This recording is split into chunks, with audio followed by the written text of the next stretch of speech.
नमस्कार दोस्तों, मैं अंकुर उपाध्याय स्वागत करता हूं आप सभी का आपके अपने YouTube channel share market analysis में। आज बाजार में जो आपने गिरावट देखी है, जो स्टॉक्स में पिटाई पड़ी है, उसके पीछे चाहे कोई भी कुछ भी रीज़न बोल ले, लेकिन हकीकत तो यही है कि बिकवाली हो रही है और बाइंग हो नहीं रही है, जिसकी वजह से बाजार आपके लिए टूटता रहता है।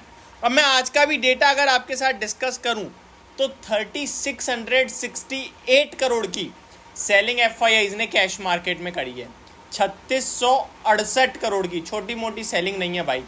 वहीं डीआईआईज ने उसके सामने 2304 करोड़ की बाइंग करी है। तो नेट 1300-1400 करोड़ का फर्क आ रहा है। ये जो एडिशनल सेलिंग है ना, अब रिटेल इन्वेस्टर नहीं खरीद रहा। पहले क्या था कि डीआईआईज प्लस रिटेल दोनों खरीदते थे तो एफआईआईज की सेलिंग हो जाती थी पूरी एब्जॉर्ब, बाजार ऊपर चल देता था। अब रिटेल बेच रहा है उल्टा, क्योंकि वो डर गया है। इस समय बीते 3 ट्रेडिंग सेशन में उसकी पोर्टफोलियो की धज्जियां उड़ गई हैं। और ऐसे में आम धारणा ये बन रही है कि इलेक्शंस को लेकर बाजार वॉलेटाइल हो रहा है, इलेक्शंस में कुछ गड़बड़ हो सकती है, वोटिंग को लेकर। बट ये सारी केवल कहानियां हैं। हकीकत एक ही है कि एफआईआईज बेच रहे हैं और कोई खरीदने वाला सामने है नहीं, जिसकी वजह से बाइंग कम हो रही है और सेलिंग ज़्यादा हो रही है और मार्केट नीचे जा रहा है।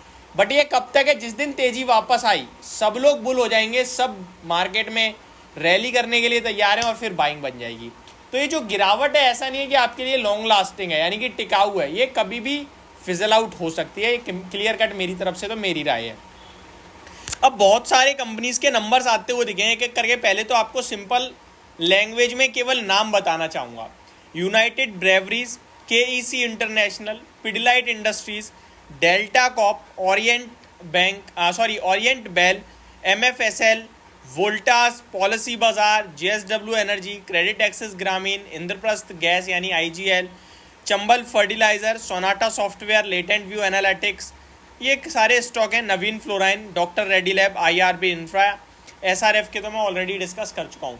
ये सारे आपके लिए नंबर पेश कर चुके हैं। अब यहाँ मैं आप सभी के साथ कुछ रिजल्ट्स डिस्कस करूँगा डिटेल में। और आप अगर किसी और नंबर के बारे में जानना चाहते हैं तो कमेंट बॉक्स में कमेंट कर देना। अगली वीडियो में आपके स्टॉक के रिजल्ट्स डिटेल में डिस्कस कर लेंगे, जितने नाम मैंने आपके साथ लिए हैं उनमें से। तो सबसे पहले शुरुआत करूंगा आईआरबी के नंबर्स के साथ। तो कंपनी ने 10 पैसे प्रति शेयर का तो दिया है डिविडेंड। और रिजल्ट्स की बात करूं तो 187 करोड़ से प्रॉफिट बढ़कर 189 करोड़ हो गया है quarter on quarter, and 130 crore के सामने 189 हो गया है ईयर ऑन ईयर बेसिस। तो प्रॉफिट ठीक है, दोनों जगह बढ़ता हुआ दिखा है। अगर बात करें मार्जिन्स की तो 46.84% के सामने 43.17% पे रह गए हैं। तो मार्जिन्स में गिरावट आई है साल दर साल काफ़ी हैवी। कामकाजी लेवल पे 760 करोड़ से बढ़कर 890 करोड़ का मुनाफा आया है। नंबर्स आप कहोगे तो स्लाइटली नेगेटिव है, स्लाइटली न्यूट्रल है, कुछ खास नहीं है। डॉक्टर रेड्डी लैब 40 रुपये प्रति शेयर का डिविडेंड है। कामकाजी मुनाफा 1830 करोड़ का आया है, अनुमान 2000 करोड़ का था। मार्जिन्स कंपनी के 25.74% पे आए हैं, अनुमान 28% का था। कंसोलिडेटेड नेट प्रॉफिट 1310 करोड़ का आया है, 1324 का अनुमान था। तो नंबर हर एक पैमाने पे डॉक्टर रेड्डी के खराब दिख रहे हैं थोड़े थोड़े। नवीन फ्लोराइन 7 रुपये प्रति शेयर का डिविडेंड है। कंसोलिडेटेड नेट प्रॉफिट कंपनी का साल दर साल 78 करोड़ के सामने 70 करोड़ रह गया है। और साल दर साल 136 करोड़ के सामने 70 करोड़ है, और क्वार्टर ऑन क्वार्टर 78 करोड़ के सामने 70 करोड़ है। तो नंबर इसके भी कुछ ज़्यादा दमदार दिख नहीं रहे हैं। मार्जिन्स तो 29% के सामने 18.25% रह गए हैं, तो बहुत ही ख़राब लग रहे हैं। नेक्स्ट है आपका वोल्टास के नंबर डिस्कस करते हैं। रिसेंटली काफ़ी बड़े एक्शन में रहा है स्टॉक। कंपनी ने 5 रुपये 50 पैसे का डिविडेंड दिया है। कंसोलिडेटेड नेट प्रॉफिट 116 करोड़ का आया है, अनुमान 232 करोड़ का था। तो फिर एक बार डिसअपॉइंटमेंट हाथ लगी है, लेकिन शेयर डिसअपॉइंट तो हर बार करता है रिजल्ट्स में, लेकिन गिरता नहीं है, ऊपर चला जाता है। लेट्स सी कल क्या होता है। रेवेन्यू 4200 करोड़ पे आया है, अनुमान 3800 करोड़ का था। तो टॉप लाइन बीट करा है अनुमान को और प्रॉफिट कम आया है, यानी अनुमान से मुनाफा तो कम है लेकिन रेवेन्यू ज़्यादा है। आगे मार्जिन्स देखें तो 4.53% पे रह गए हैं, जिसमें अनुमान 7.5% का था। तो यही रीज़न है कि प्रॉफिट नहीं आ रहा है, क्योंकि मार्जिन्स नहीं बन रहे हैं कंपनी के। आगे मैं आप सभी के साथ डिस्कस करूँ जेएसडब्ल्यू एनर्जी। 2 रुपये प्रति शेयर का डिविडेंड है। मार्जिन्स 27.69% के सामने 42.65% हो गए हैं, दमदार। कामकाजी मुनाफा 740 करोड़ से बढ़कर 1175 करोड़ हो गया है, दमदार। मेन मुनाफा यानी मेन प्रॉफिट 230 करोड़ के सामने 350 crore quarter on quarter, 272 crore के सामने 350 करोड़ साल दर साल। तो ये नंबर भी दमदार लग रहे हैं।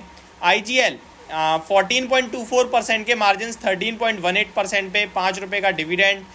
Stand alone net profit 390 crore के सामने 383 करोड़, मिले जुले नंबर हैं, कुछ खास मज़ा आ नहीं रहा है। आगे MFSL के भी देखते हैं। कंसोलिडेटेड नेट लॉस आया है 44 करोड़ का, जिसमें लास्ट ईयर सेम क्वार्टर में 45 करोड़ का मुनाफा था। तो मुनाफे से घाटे में आ गई कंपनी। नंबर्स ऐसा क्यों हो गया है, कुछ एडजस्टमेंट है। तो MFSL के नंबर को डिस्कस नहीं कर रहे हैं क्योंकि डिटेल पूरे नंबर नहीं है।